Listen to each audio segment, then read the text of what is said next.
Pernahkah kamu membayangkan seorang ulama besar yang berdakwah lewat lagu dan puisi? Seorang pemimpin spiritual yang lebih memilih berbaur dengan petani dan nelayan daripada duduk di singgasana. Inilah kisah Sunan Derajat, seorang wali yang membawa cahaya Islam dengan cara yang menyentuh hati, bukan menggurui. Pada abad ke-15, di Lamongan, lahirlah seorang anak bernama Raden Kasim.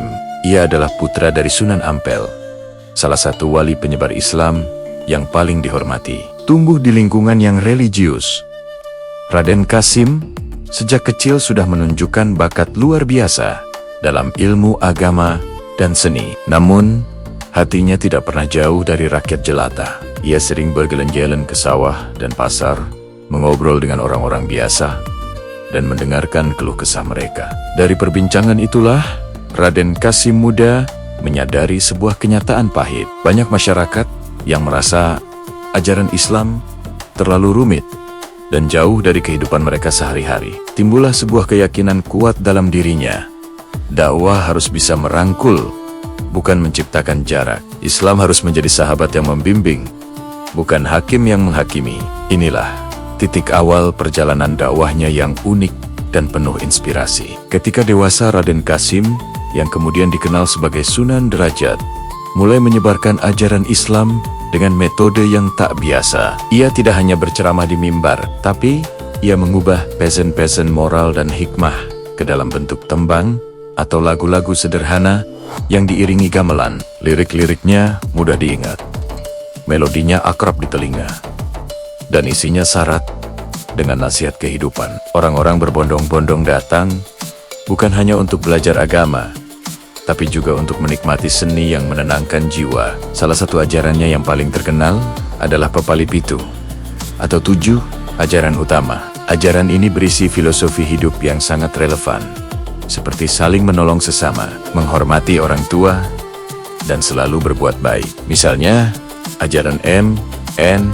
Hanateken Marang Wongkang Wuta, yang artinya berilah tongkat kepada orang buta. Ini bukan hanya soal memberi tongkat secara harfiah, tapi juga seruan untuk membimbing mereka yang tersesat dalam hidup. Atau MN, Hana Payung Marang Wongkang Kodanan, yang berarti berilah payung kepada orang yang kehujanan, sebuah metafora untuk melindungi mereka yang sedang dalam kesulitan. Sunan Derajat sadar betul bahwa dakwah tidak akan berarti tanpa aksi nyata. Ia bukan hanya seorang penceramah, tapi juga seorang aktivis sosial.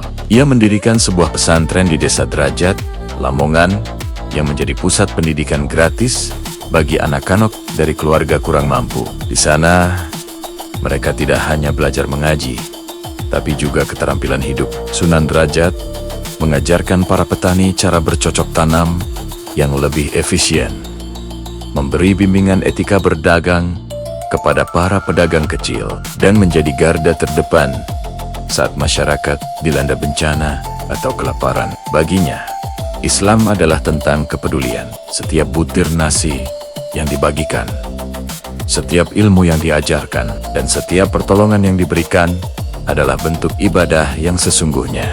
Ia menunjukkan bahwa menjadi seorang muslim sejati berarti menjadi manusia yang paling bermanfaat bagi sesama. Tentu saja, perjalanan Sunan Derajat tidak selamanya mulus. Metode dakwahnya yang inovatif dan dekat dengan budaya lokal terkadang dianggap aneh oleh sebagian kalangan yang lebih konservatif. Ia menghadapi berbagai tantangan, mulai dari perdebatan sengit dengan tokoh agama lain, hingga godaan untuk terlibat dalam politik kekuasaan. Namun, Sunan Derajat tetap teguh pada prinsipnya. Ia selalu percaya bahwa kebenaran harus disampaikan dengan kelembutan, bukan dengan kekerasan atau paksaan. Dengan kesabaran dan ketulusan hati, ia terus mendekati masyarakat. Lambat laun, orang-orang mulai memahami bahwa pendekatannya justru membuat Islam terasa lebih hidup dan relevan. Hati mereka terbuka, dan pengaruh Sunan Derajat pun semakin meluas. Tidak hanya di Lamongan, tapi juga ke seluruh penjuru Jawa. Salah satu kehebatan Sunan Derajat adalah kemampuannya dalam mengakulturasi budaya. Ia tidak memberantas tradisi lokal yang sudah ada, melainkan memasukkan nilai-nilai Islam ke dalamnya. Seni pertunjukan wayang, tembang-tembang rakyat, hingga tradisi gotong royong, semuanya ia arahkan agar selaras dengan ajaran tauhid dan akhlak mulia. Ia mengajarkan bahwa mencintai budaya sendiri tidak bertentangan dengan menjadi seorang muslim yang taat. Justru, budaya bisa menjadi jembatan emas untuk memahami ajaran agama dengan cara yang lebih menyenangkan dan mendalam. Hari berganti, Sunan Derajat pun menjadi sosok yang begitu dicintai oleh rakyatnya. Ia bukan lagi sekadar seorang wali atau guru agama. Ia adalah sahabat bagi mereka yang lemah, pelindung bagi yang tertindas, dan sumber inspirasi bagi generasi muda. Pesannya sederhana, namun abadi. Agama adalah cahaya yang harus menyinari kehidupan, bukan beban yang menakutkan. Hingga akhir hayatnya, Sunan Derajat mendedikasikan hidupnya untuk rakyat. Ketika ia wafat, warisannya tidak pernah padam. Pesantren yang ia dirikan terus berkembang menjadi pusat ilmu pengetahuan dan kegiatan sosial. Tembang-tembang ciptaannya terus dilantunkan dari generasi ke generasi, mengingatkan kita semua akan pentingnya berbuat baik tanpa mengharap imbalan. Kisah Sunan Derajat mengajarkan kita sebuah pelajaran yang sangat berharga, bahwa dakwah yang paling efektif adalah dakwah yang lahir dari hati dan menyentuh hati, bahwa agama yang sejati adalah agama yang membawa rahmat, kasih sayang, dan kepedulian bagi seluruh alam. Sunan Derajat bukan hanya legenda masa lalu, tapi teladan abadi yang menunjukkan bahwa setiap dari kita bisa membawa perubahan besar hanya dengan bermodalkan ketulusan dan kebaikan. Terima kasih sudah menyimak kisah inspiratif ini. Jangan lupa untuk subscribe agar tidak ketinggalan cerita-cerita penuh hikmah lainnya. Sampai jumpa di video berikutnya.